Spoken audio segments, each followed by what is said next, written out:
Happy New Year. Oh, I missed who said that. Hey, just like always, we'll get a couple people in here and then we'll rock and roll. But let me show you the outside.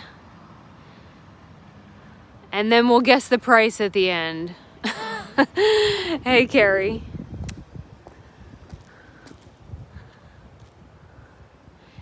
Anyone want to guess the date on this one? The date of this house. This is 7th Street in Wilmington.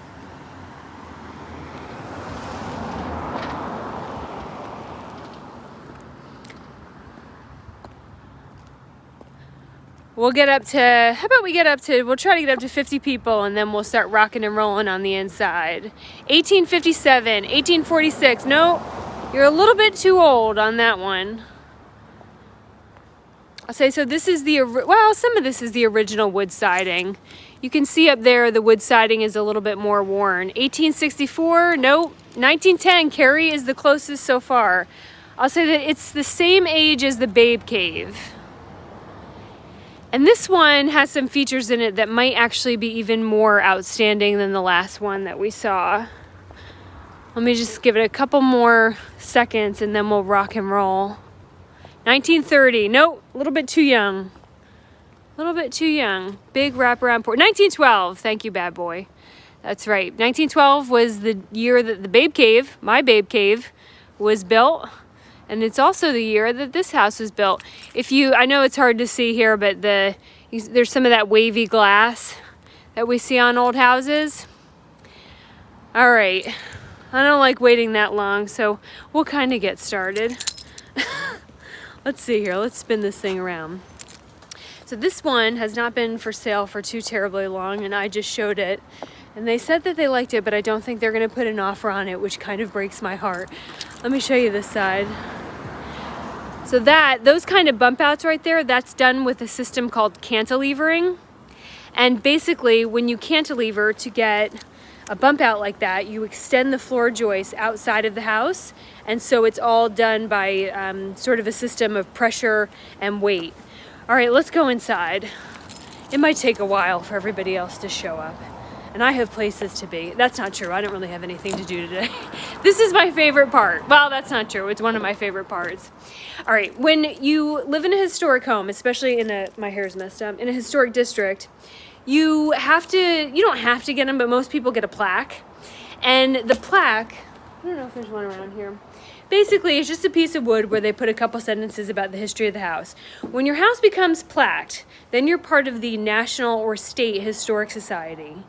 And it's kind of like a status thing. I asked if they would take mine back. I didn't want it because the second your house is plaqued, your home insurance goes up. And the reason is that now your house is a piece of history and it would cost more to rebuild it. To which I said to the insurance agent, if we rebuild it, are you gonna put the lead paint and asbestos back in it? I don't think so. Like, there's no reason why. We would never rebuild them this way. We just wouldn't. This house doesn't have a plaque. Instead, it has something much better. On this site, in 1897, nothing happened because this site in 1897 was probably just a lot. I don't think there's anything particularly awesome just around here, but let's go inside. Let me give you the whole thing. Hold on.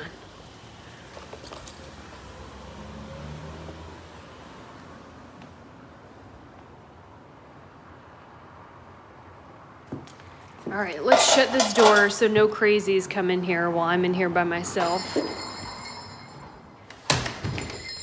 right, we got original hardware. Okay, now, of course, my favorite thing, ceiling roses, but that is the original staircase. And check it out. Ye old mudroom. You would come in, put your horse up. Well, maybe they didn't have horses in 1912 still. And then that was where you got ready to go out for the day. But this is, I mean, I know I say this a lot, but all this was cut without power tools. And that, I just think that is amazing. All the detail that we do not add to houses anymore. That is the original staircase. One of the things I do when I walk into a historic home is try to figure out what is new wood and what has been stripped of the paint. And I think that this is new wood, just by the rings and the fact that I don't see any scraping. But it's really hard to tell in this house, that's for sure. Usually people paint over it for reasons we don't understand. Let me show you this closet. Little teeny tiny Casey door with that kind of hardware. You cannot buy that in Lowe's. I wish it still had the skeleton key.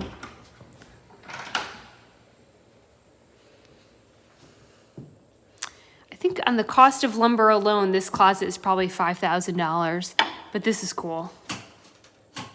This is also how horror movies start, when some unsuspecting white girl pulls one of these in a dark closet. All the way back. All right, let's see what we got.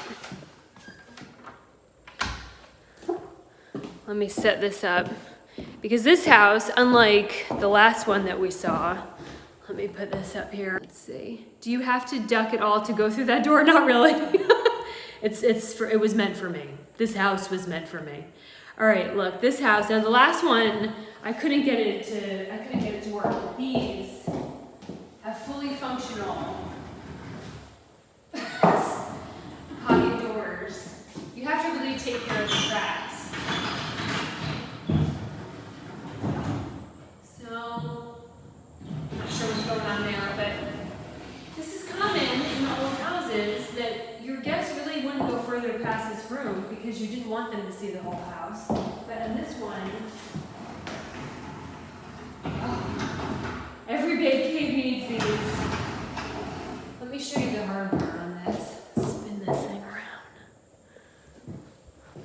around. On this pocket door, it still has the pull. And I just think that is so neat. So your guests would come in from here, and then they really wouldn't go further past this room, which is something of you would just entertain in here. And then my buyers noticed something over here, and this is true, but out here in the main lobby, there were all these doors. There were probably a set of doors here, and the doors there, and doors there. And we see that in old homes because that's how people lived. Your guests did not go past this room. Why would they? Back then, you didn't show up at the door for DoorDash shirtless. I mean, they had some degree of decorum. But so from here, your guests would be in the foyer, and then they would come into the dining room. And that's what this room is. This is heart pine wood, and it's been beautifully restored. Heart pine wood is like gold. It is almost impossible to source. It's a very, very old, it's about as strong as steel, and this is really beautifully refinished. But if you rip this up or once it's gone, you can't get it back. That sort of old growth wood is just, you can't buy it. Original fireplace.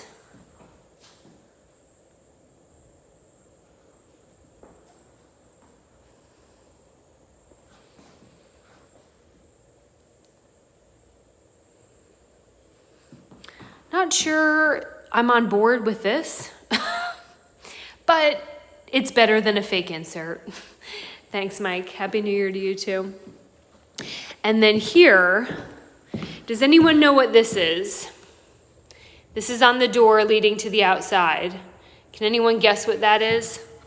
I can show you on the outside again, but while we're here, any guesses? Beautiful detail. Thank you, Brian. Somebody guess what this is? It's an exterior door, circle, doorbell. Thank you, Phil. That's right, on the other side, and I'll show you on the outside when we get there. But here's your dining room. Your guests would not go any further than here, and they would all be served from the kitchen.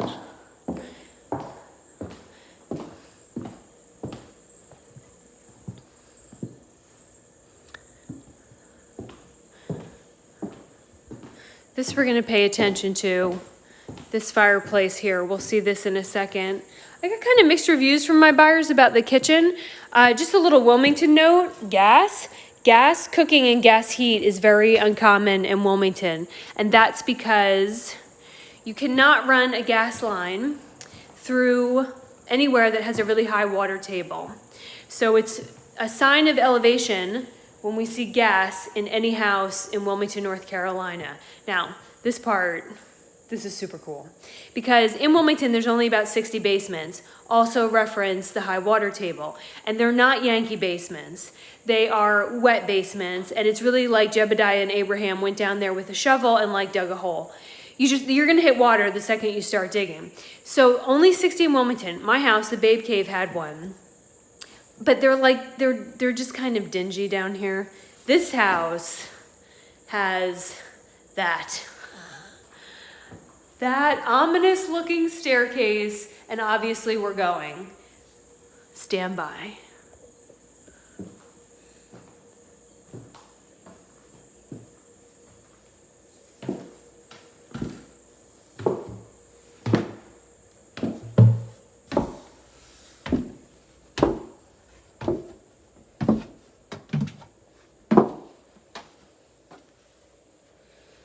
Actual finished basement.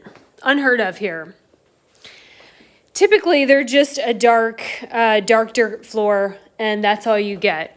But here, can anyone guess what this is? And there's probably a couple right answers here. But this is down in the basement, and this is that chimney that we saw going all the way upstairs. Anyone want to take any guesses what that would have been used for? You can see that there were some patches here. There's a patch here, and there's a patch here. Brick going through the center of the home. Any guesses? Ashes? No. Chances are that was, yes, it's a fireplace, but Karen has got it. It's most likely a coal fireplace. So there would have been the coal fireplace inserts or connections right there. And you would have come down here, put the coal in the fireplace, and that would have carried heat through the house. Awesome. And then I'll just point this out because I think it's worth giving them credit. You can see, if you get close enough, all the rough cuts on the original joists on this old wood. And take a look at how thick those pieces of wood are. I don't even know if we sell wood that is that thick, but that wood, that old growth wood, it's as strong as steel. And all right, let's talk about old brick real quick. This brick is as old as the house, and I'll just tell you, in this really poor lighting that I'm in now, if you own an old house and you need to put in some joint work here and sort of fill in, because this it'll like crack and get crumbly and fall out, and it looks like they've patched it in a couple places. You cannot put new modern mortar, say that 10 times fast, you cannot put new modern mortar on old historic bricks. And the reason is the percentage of lime and like everything else that's involved in mortar is too strong, and when it hardens and it contracts, it will literally rip the face off of an old brick, because this is fragile. This is precious. So you have to use either a proprietary mix or a certain mix of mortar on old bricks. You can't just put the stuff you find on Lowe's there. And this basement, oddly enough, is not terribly creepy. I just have to figure out how to turn the light off. It's going to be creepy once I turn the light off. Maybe it's up. Oh, I know where it is. Never mind. I swear I know what I'm doing. Let's go. This door is really neat. Look at that. Cool. All right, let's spin this around.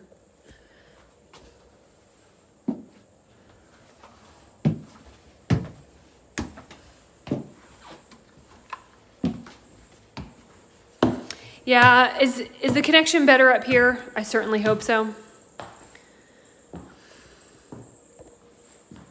Here's the thing with these live tours. If you don't have a perfect internet connection, they kind of suck. So I do the best I can. I don't really know how to fix that.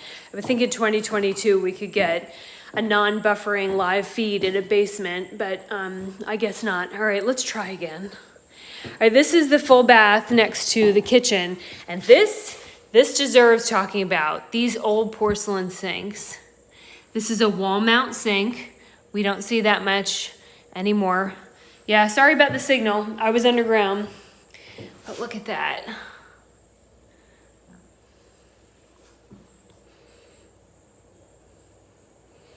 Awesome.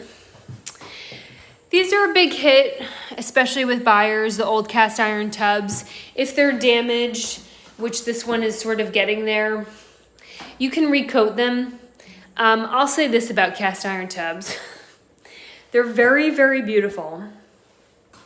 They're also a huge pain in the ass because you have to clean around that and under it with its claws. And that is just not my ministry. All right. I'm not quite sure what they would have originally have used this room for, but let's just say an amen for this tin tile ceiling. And tin crown molding. Flawless. And the piece de resistance, right here. The original plans of the house.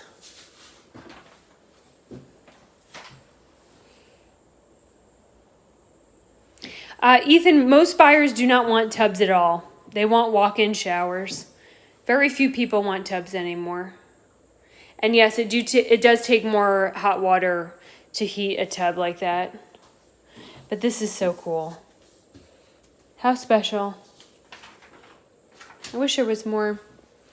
Really cool window right there. The little latch. I wonder if that still opens. I guess we'll find out. Yes, it does, but I'm not going to push my luck. All right, let's go upstairs.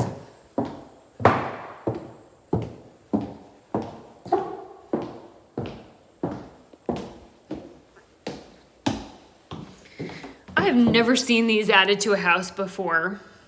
Those little corner pieces, I don't know if they're for dust or what, but they're up the entire staircase.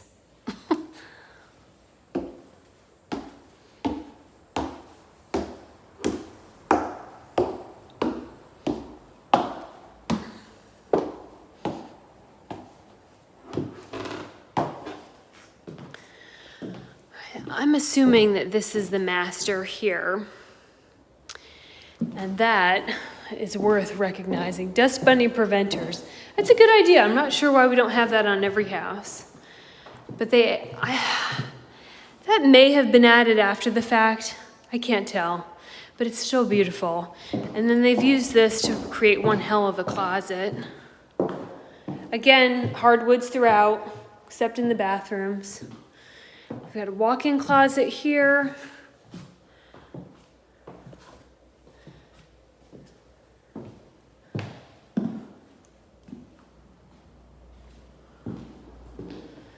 And then that leads to the second bedroom. Signs of the original plaster. See those cracks there? When plaster cracks, it's not necessarily a sign of structural issues. A lot of the time it has to do with heat and cold, expanding and contracting. Really, you need an engineer, someone who's, hey, from Cincinnati, who's qualified to talk about that. But cracks in plaster are pretty normal. I mean, look, they're all over the place. There's one right there. You see them a lot under windows, right there. Usually there's one over here, which there is, and you can see that they tried to patch it and really did not do a good job because there's the patch right there. Oh, those are so pretty. I love the original hardwood. And so right there is our fireplace that carried down to the kitchen, that carried down to the basement. That was the heating system of the day. This is the main bath. This is the only room in the house that they really did not keep with the era of the home. But that wouldn't be hard to change back because you've still got a lot of the original features here. But the choices here, I mean, these are not really period appropriate. Neither is that right there.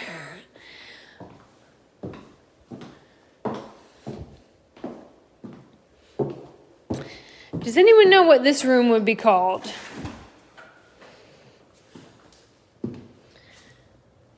It's tiled floor. Wouldn't have been tiled at the time.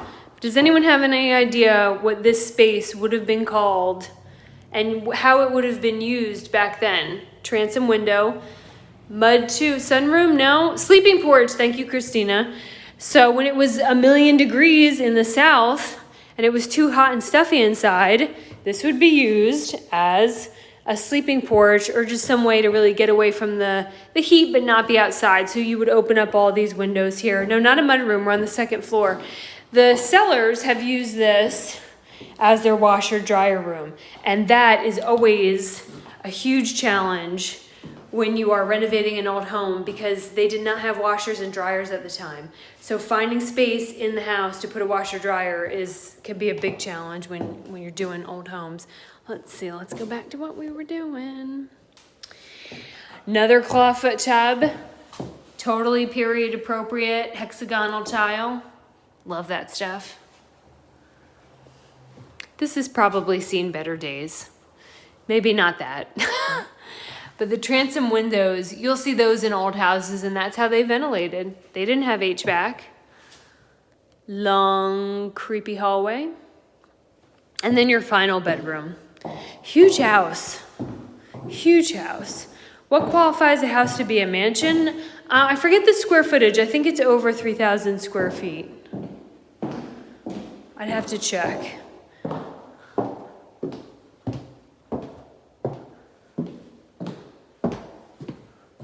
And our beautiful staircase.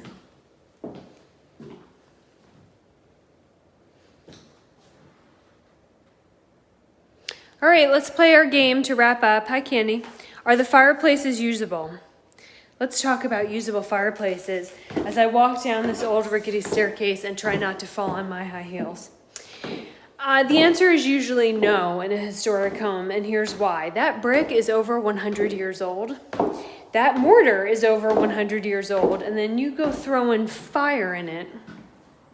So in most cases, in our historic homes, unless you want to totally rebuild the fireplace and you got to have a specialist come look at it, most of the historic homes look like this. Oh, hold on.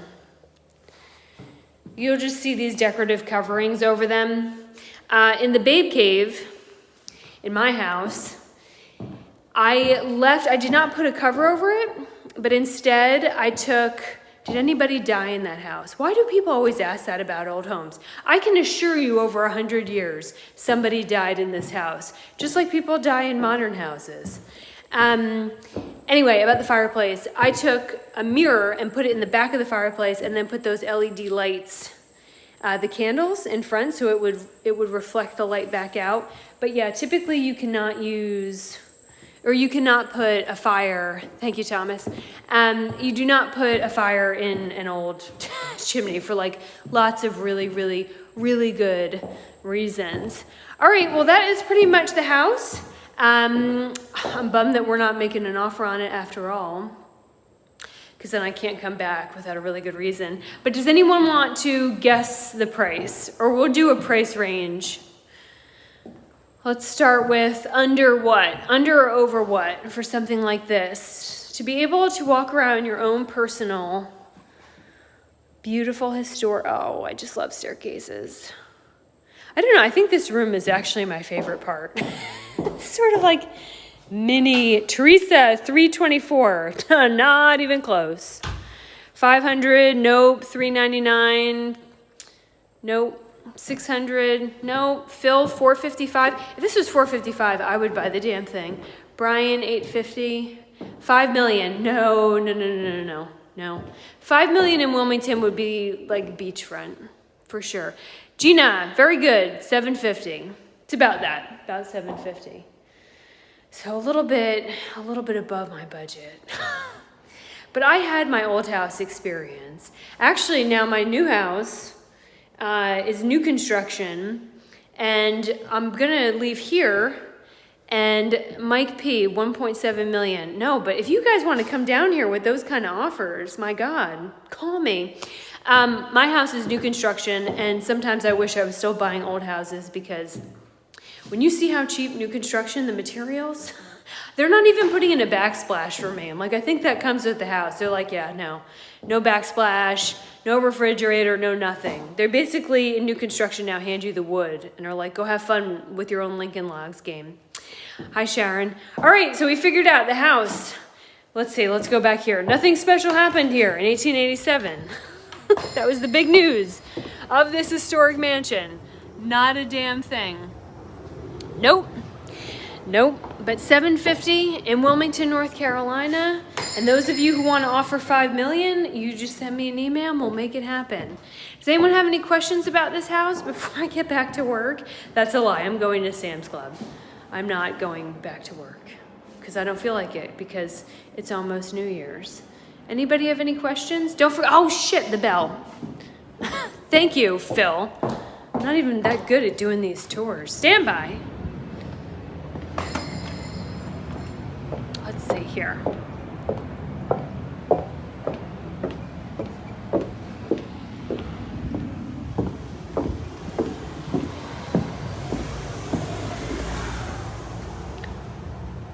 Turn. Oh, it doesn't still work. Ugh. Damn it. That is stunning. So yes, this would be your doorbell. So you would turn this and then that should make a noise. So obviously we'll only offer about 150,000 out of the 750 because that doesn't work and that's bullshit. This had so much hope. All right, everybody. Good tour. We'll find another one. When it gets a little warmer, we'll start doing the mansions and luxury tours down at the water. But right now it's too damn cold. And these are too damn pretty to miss out on. All right, weirdos. I think that's it for now. Everybody, let me turn this around. Oh, wow. Guess that's not how that's going to work. Have a happy new year. Everyone except that bitch, Carol Baskins. Bye, everybody.